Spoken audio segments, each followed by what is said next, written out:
Bonjour à vous tous et toutes. Dans ce journal de l'actu positive, il sera beaucoup question d'alimentation et d'agriculture avec des initiatives comme celle qui s'est déroulée à Oé.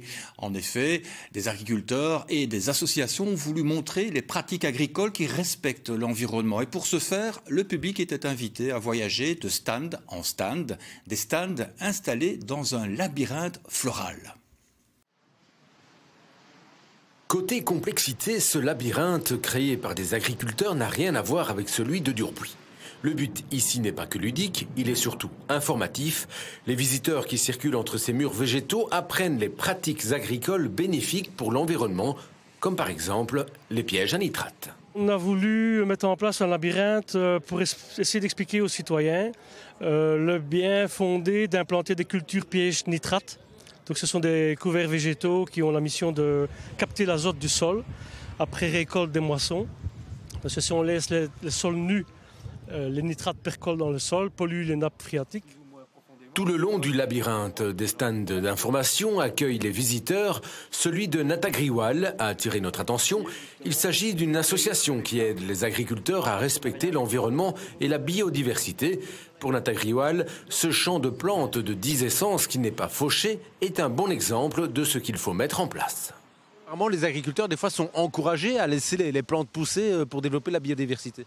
Oui, tout à fait. Ils sont encouragés à semer des plantes au printemps, les laisser venir en graines pendant l'été, ne pas les récolter. Comme ça, les oiseaux ont des graines pour lesquelles ils vont pouvoir se nourrir pendant l'hiver. À partir du moment où on lui demande de ne pas récolter, il y a une perte de revenus pour lui et donc il y a un système de subvention qui est là pour qu'il puisse se retrouver financièrement parlant. Les visiteurs ignoraient certaines choses sur l'agriculture en entrant dans le labyrinthe. À la sortie, ils ont élargi leur champ de connaissances. Donc on habite ici à quelques kilomètres. On va travailler les agriculteurs, mais j'étais complètement ignorant quant aux techniques mises en place pour sauvegarder les sols, sauvegarder l'eau. Complètement étonné. Cette journée était également l'occasion pour les agriculteurs de mettre leur travail en valeur, un travail souvent critiqué. Au niveau des agriculteurs, des fois, ils souffrent d'un déficit d'image au sein de l'opinion publique? Oui, clairement. Je pense qu'ils en ont parfois un peu marre qu'on les traite de pollueurs, et alors qu'ils font aussi beaucoup de choses pour l'environnement. Ils mettent en place aussi des mesures agro-environnementales, donc qui protègent un peu tous les éléments du milieu naturel, les mares, les haies, les alignements d'arbres. Des agriculteurs qui le rappellent souvent, sans eux, il n'y aurait rien dans notre assiette. Bruno et Laurence sont amoureux, rien d'extraordinaire en soi, mais leur parcours professionnel est singulier. Chacun a été boucher dans une autre vie. Depuis qu'ils sont ensemble, ils ont décidé de recréer une boucherie artisanale à Durnal. Bienvenue à la boucherie Le Retour, un nom qui en dit long sur l'histoire de vie et d'amour de Laurence et Bruno. Oui, parce qu'elle était bouchère avant à Purnaut. On se croisait en tournée, moi avec mon camion-magasin, elle avec sa petite camionnette. Et alors, ça fait plus de 20 ans qu'on se connaît. Mais ça fait 1 an et demi que nous sommes ensemble. Et alors, vous avez décidé à deux d'ouvrir une boucherie? Voilà. Comme elle est plus maniaque que moi pour le comptoir et moi pour la fabrication, c'est pour ça qu'on s'entend à merveille. Bonjour Pérez. Bonjour, ça va? Laurent s'occupe du comptoir et son compagnon de la découpe. La viande en vitrine est locale et les charcuteries sont toutes faites maison, le dada de Bruno. Comme nous avons ici des charcuteries, tout ceci ici, ce sont des viandes qui ont été sorties du salage hier, on les égoutte, ça va partir au fumoir demain, ou dessécher, comme ici les pancetta par exemple. L'homme est un vrai passionné de bonnes bidoches. Depuis longtemps, il a surtout livré la viande qu'il découpait. Aujourd'hui, avec Laurence, c'est directement au comptoir qu'il retrouve ses anciens clients. Mais disons que quand j'ai terminé ici, j'ai réouvert à Henri pour mon fils. On avait un bâtiment là-bas que j'ai tout transformé. Bon, mon fils est parti comme cuisinier en Autriche. Je me suis retrouvé seul. J'ai été travailler un peu en Assonne chez mon ami. Et puis, voilà, après la pension, je recommence. Des métiers comme celui du couple sont très prenants. La décision d'ouvrir la boucherie ensemble leur permet d'allier vie d'artisan et vie de couple. C'est vrai qu'on commence très tôt au matin. À 5h, 5h30 du matin, il y a le réveil qui sonne. Et bon, tu ouvres jusqu'à 6 heures au soir, mais il y a encore à nettoyer, il y a encore à ranger. Mais bon, quand on a un monde compte pas, voilà quoi. Laurence a commencé comme bouchère en 87. Elle a tenu son commerce 12 ans avant de changer pour l'Horeca, puis une fromagerie. Prochainement, les choses vont changer, donc on pourra ouvrir un petit peu plus. Mais vu que moi j'ai un travail, je suis indépendante ailleurs pour l'instant, donc je vais cesser bientôt certainement mes activités parce que la boucherie tourne bien. Les amoureux de la viande espèrent continuer leur retour tout en gardant un rythme de vie moins pressant qu'avec leurs anciens magasins. Une ancienne ferme située à Hernage, en région Jean-Bloutoise, à proximité de la Nationale 4, connaît désormais une nouvelle vie. Le chef Stéphane Jacobs ouvre en effet un restaurant dans ce lieu qu'il a totalement rénové. Un projet vieux de 3 ans et demi et qui marque un véritable retour aux sources pour ce jeune prodige de la cuisine, étoilé à seulement 23 ans. Lundi après-midi à 48 heures de son ouverture, le restaurant est encore un peu en travaux, mais la cuisine, elle, est opérationnelle. Les premiers plats mijotent d'ailleurs déjà. Donc là, ici, on fait toutes nos charcuteries sont faites maison. L'idée, c'est de proposer en amuse-bouche des charcuteries qu'on prépare nous-mêmes. Donc là, les têtes, elles viennent d'une production à Dorp. Et on est en train de faire une tête pressée en fait, avec les têtes de porc. Stéphane Jacobs s'inspire des saisons et privilégie les produits locaux, les produits du terroir. On va quand même chercher des assaisonnements, des techniques de cuisson qui sont modernes, avec des associations qui sont un petit peu particulières. Et alors là, on va vraiment travailler avec la saisonnalité. On change très souvent nos menus. Et alors, par exemple, ici, on est sur une saison d'hiver, donc on a aussi les gibiers qui sont proposés, qui sont chassés pas loin, etc. Donc, c'est vraiment de suivre un petit peu le fil du temps et des saisons. Les circuits courts, le restaurateur y a aussi réfléchi pour l'aménagement et la décoration de l'établissement. Les tables ont été conçues par un jeune artisan, la vaisselle a été fabriquée par une céramiste chastroise, les couteaux sont l'œuvre du dernier coutelier en activité à Jean-Blou. Moi, ça me tenait à cœur de faire travailler un maximum de personnes et surtout de jeunes entrepreneurs aussi par rapport à la déco et en tout cas au mobilier. On essaye vraiment de privilégier tout ce qu'on peut faire en circuit court, on essaie de le faire. Après, on n'est pas parfait pour tout, mais on essaie de faire au mieux à ce niveau-là. Ce restaurant, c'est aussi un retour aux sources pour Stéphane Jacobs qui a passé sa jeunesse à Bossière. Moi, je me suis exilé un petit peu à la ville. Ça ne me correspond pas trop comme lieu pour m'exprimer. Donc après, j'ai eu envie de revenir ici parce que je me suis rendu compte que travailler avec les producteurs locaux, c'était quand même super important. Je le faisais déjà à Bruxelles, mais alors on était fort loin de tout quand même. Et donc l'idée, c'était de revenir dans une chouette région. Le hasard a un peu voulu que ça se fasse ici. Les lieux s'adaptent particulièrement bien aux rêves que voulait réaliser le trentenaire. Parmi eux, il y a ce four à pain construit par Stéphane. On a construit un four en fait dans la ferme pour vraiment avoir le goût du pain d'antan. Donc on va pouvoir vraiment cuire de manière traditionnelle notre pain. Potager, chambre d'hôtes et épicerie compléteront prochainement ce nouveau lieu de la gastronomie locale. Étoilé à 23 ans seulement, Stéphane Jacobs ne cherche pas à en décrocher une nouvelle à tout prix. La satisfaction des clients est, dit-il, à elle seule une très belle récompense. Ils sont déjà plus de 600 à avoir réservé leur passage dans son nouvel établissement. 1,5 million, c'est le nombre de tonnes d'aliments qui sont gaspillés chaque année dans le secteur de la restauration, un chiffre désolant contre lequel le BEP Environnement a décidé de lutter activement. Depuis le début du mois, il a lancé une action anti-gaspillage avec quelques restaurateurs de Philippeville. Vous les avez peut-être aperçus sur les devantures de quelques restaurants dans la commune de Philippeville. Des autocollants invitant les clients à reprendre les restes de leur repas pour pouvoir en profiter une deuxième fois. C'est en fait le résultat d'une action de sensibilisation lancée par le BEP, le bureau économique de la province. Nous sommes allés en collaboration avec la commune de Philippeville vers les restaurateurs. Ils ont reçu un courrier les invitant à participer à une action de sensibilisation de leurs clients à la réduction du gaspillage alimentaire et donc des déchets forcément. Et l'idée c'est que chaque client qui a des restes dans les restaurants concernés puisse repartir avec une lunchbox. Cette action anti-gaspillage, une évidence pour l'entité de Philippeville, elle qui est une commune zéro déchet. Ça présente selon moi un double avantage. Le premier, c'est que le restaurateur, évidemment, diminue ses propres déchets alimentaires. Et deuxièmement, c'est bon également pour le consommateur, pour le client, parce qu'il reprend ses déchets pour un éventuel second repas ou pour ses animaux domestiques. Au total, ce sont 6 restaurants qui participent à cette action. Pourquoi on a décidé d'adhérer à cette charte ici au Phénicien?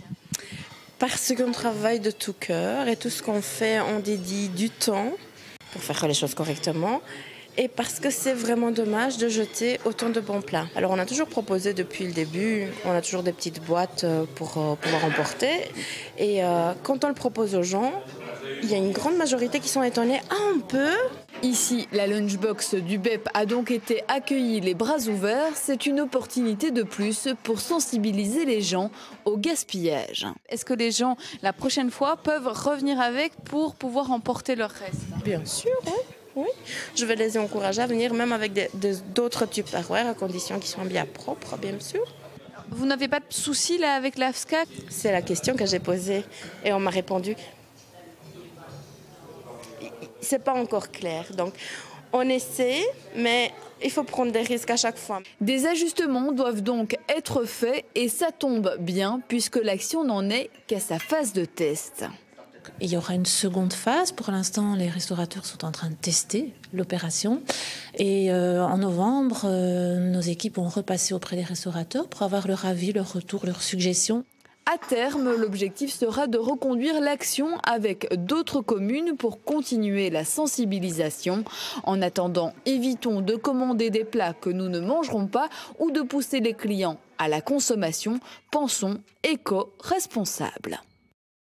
Toutes les implantations de l'Enalux réunies le temps d'une journée au même endroit, c'est le principe du premier Festinalux qui s'est tenu au WEX à Marche-en-Famenne. 1200 étudiants s'étaient inscrits pour cet événement, un moment fédérateur mais aussi festif autour d'une thématique d'actualité, le zéro déchet.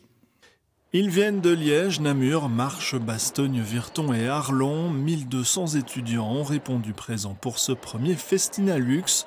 L'occasion de partager une journée de convivialité entre amis et étudiants d'autres implantations. Vous ne connaissez pas spécialement, j'imagine, entre implantations? Bah non, parce que nous, en plus, à Bastogne, on est un peu plus retirés, donc on connaît un peu moins, voilà. Organisé avec le conseil étudiant, l'événement se veut fédérateur et festif. Il intègre également une dimension environnementale.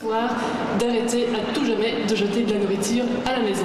On a imaginé une journée autour du thème du zéro déchet, avec l'après-midi plusieurs ateliers et le soir un événement festif avec un spectacle qui a été préparé par des étudiants et puis un concert de Mr Cover pour finir dans une ambiance festive. Et visiblement la formule plaît, comme dans cet atelier où les futures institutrices et enseignantes s'essayent à la fabrication de cosmétiques.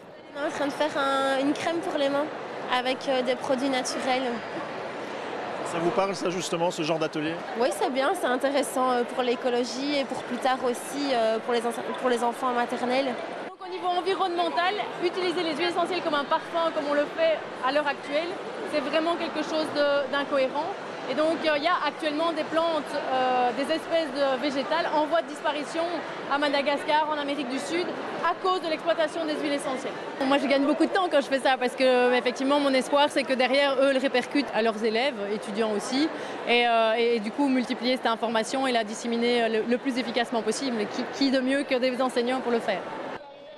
D'autres départements d'Enalux ont déjà intégré cette sensibilisation aux enjeux environnementaux.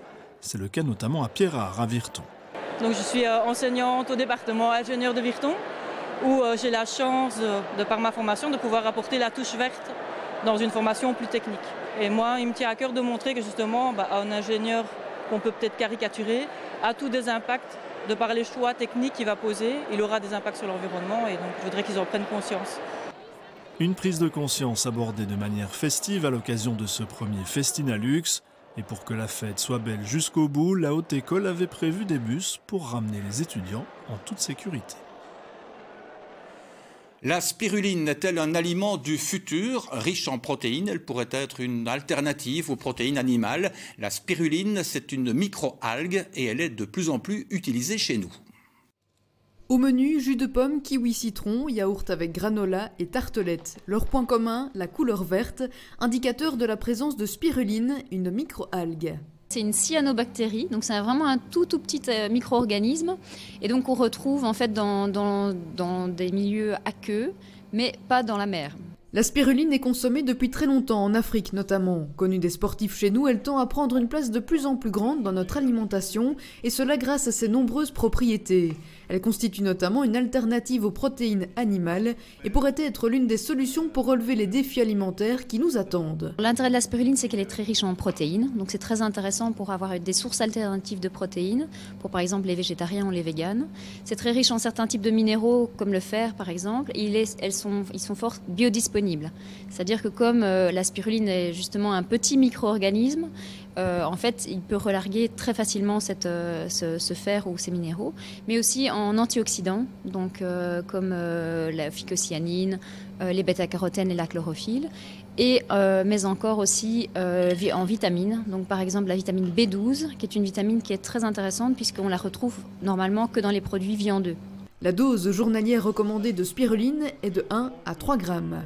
On parlait du fer, donc par exemple les personnes qui souffrent d'anémie, c'est juste avec quelques grammes, vous allez avoir tout le fer qui va être apporté, tout ce dont vous allez avoir besoin pour la journée. La spiruline se déguste idéalement crue, cela permet de conserver tous ses bienfaits. Le mélange avec certains ingrédients sont particulièrement intéressants, exemple avec ce jus de fruits. Ici, c'était comme objectif, on avait de profiter en fait de l'apport en fer qu'on va ingérer en utilisant de la spiruline. Et donc justement pour améliorer l'assimilation du fer dans l'aliment, là on va ajouter des acides tels que les acides ascorbiques, maliques et citriques qu'on va apporter par les fruits qu'on a utilisés pour notre jus. La production de spiruline nécessite des conditions plutôt tropicales. La spiruline commercialisée ne provient donc pas encore de notre pays. Il y a certaines startups qui travaillent sur un modèle de pouvoir le produire en Belgique. Et l'idée, c'est vraiment de pouvoir réutiliser de l'énergie, de biométhanisation, etc. pour ne pas avoir un impact environnemental, puisque cette microalgue demande pas mal d'énergie au niveau de sa production. Et donc, il faut rester cohérent. Donc, si on veut vraiment avoir un aliment du futur, il faut pouvoir aussi le produire de manière durable. En attendant de la spiruline belge, ces chercheurs rappellent l'importance de veiller à la qualité et à la provenance de la spiruline lors de son achat. Et on va refermer ce journal avec Nicolas Paquet. Cet habitant de Noiseux a été aveugle pendant plus d'1 an. Aujourd'hui, il a recouvré une partie de sa vue grâce à une opération exceptionnelle qui a changé toute sa vie. Nicolas a tout d'un homme ordinaire. À en détail près, il ne voit que d'un œil, un organe fabriqué sur mesure par un chirurgien. Un cylindre traverse son œil pour lui permettre de voir. Et depuis, vous voyez comment 10 dixièmes à mon œil gauche, rien à mon œil droit. C'est pas comme tout le monde non plus quoi. Admettons qu'il y a du soleil et que je rentre dans une pièce qui est fort sombre, il faut le temps que je me mette dans la pièce quoi. Voilà. Jack. Nicolas était devenu aveugle suite à un accident de travail. 1 an et demi passé dans le noir. C'est une claque, une fameuse claque quand on a 20 ans. On pense à sa vie, on pense au futur, que faire, qu'est-ce qu'on peut faire, qu'est-ce qu'on pourra faire, qu'est-ce qu'on ne pourra pas faire. Ça change, oui. Le caractère aussi change, fort. À quel niveau? Plus dur. Mais grâce à une opération exceptionnelle pour l'époque, cet habitant de Noiseux a donc recouvré une partie de sa vue. Un moment fort, en émotion. Quand mon médecin m'a enlevé les pansements, pleurer. Et sinon, le bonheur, quoi. Le bonheur. Plus de 10 ans après l'opération, Nicolas a retrouvé du travail. Il est employé par une entreprise de parcs et jardins. Et lorsqu'il est en congé, il ne rate pas une occasion pour s'occuper dans son atelier.